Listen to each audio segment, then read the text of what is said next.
ازيكم عاملين ايه؟ يا رب دايما تبقوا بخير، وحشتوني جدا. كل سنه وانتم طيبين ورمضان كريم عليكم. النهارده هتكلم معاكم على اعلان وي 2023 رمضان. دنيا سمير غانم هتترمضن، لسه ذكروا حبه حلوين.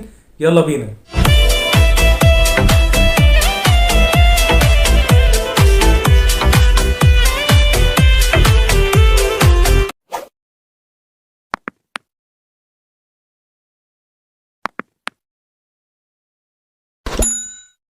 اعلان دنيا سمير غانم، اعلان وي هتترمضن، لسه نازل كده من شويه، بطلع اتكلم عليه معاكم. الاعلان من الاعلانات المبهجه جدا في رمضان، واللي كانت معموله بطعم مختلف، معمول بروح حلوه قوي، والطريقه اللي كانت بتقدم بيها كانت حلوه برده. الاستعراضات اللي كانت معموله في الاعلان كانت باينه جدا وكانت واضحه، وكان عاجبني جدا الشو اللي اتعمل في الاعلان. حتى الفكره اللي اتعملت واتبنت على الاعلان نفسه ورمضان واللمه. ممكن يكون مش من اقوى اعلانات رمضان بالنسبه لشركه وي. يعني شركه وي السنه اللي فاتت قدمت ياسمين عبد العزيز وكريم محمود عبد العزيز في الاعلان اللي اتعمل السنه اللي فاتت. ده كان اقوى بكتير قوي. الاعلان ده ماشي هيبقى ناجح جدا، وهو فعلا ناجح جدا، من الاعلانات اللي فعلا هتعيش جدا قدام وهنفتكرها. اعلان مبهج جدا، وده واضح جدا في الاعلان.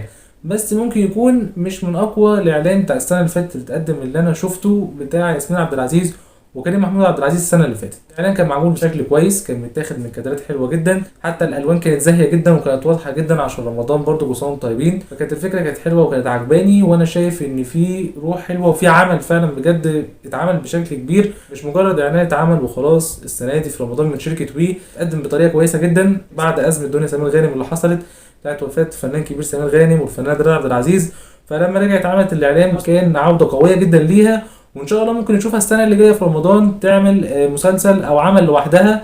دنيا سمير غانم من الممثلين التقال جدا، وبرده مطربه صوتها تقيل، مش مجرد مؤديه او بتعمل استعراضات او شو وخلاص. اي حد ممكن يجرب يسمع ليها اي اغنيه. ممكن حتى بعد رمضان يفتحوا اليوتيوب ويسمعوا اي اغنيه دنيا سمير غانم بصوتها. ليها اغاني كتير جدا حلوه، وصوتها من الاصوات القويه قوي. ممكن تكون مش مستمره، بس هي من الاصوات القويه او الحلوه اللي انا ممكن احب اسمعها. وده اللي كنت شايفه في الاعلان. يعني انتوا لكم في الكومنتات حد ممكن يقول لي الاعلان ما كانش عاجبه وما كانش من اقوى الاعلانات، عادي، انا بحترم راي كل الناس وانتوا عارفين كده كويس. حبيت اقول لكم رايي في الاعلان بشكل مختصر على قد ما اقدر عشان ما اطولش عليكم، وانا برضه عايز اعرف رايكم في الكومنتات. وده اللي كان عندي النهارده. لو انتوا لسه جديد تشوفوا اشتركوا وفعلوا زر الجرس واعملوا لايك عشان كمان في محتوى قدام اكتر واكتر، وشرف كل مكان لكل اصحابكم. انتم تقدروا ما تنسوش. اشوفكم ان شاء الله على خير فيديو جديد.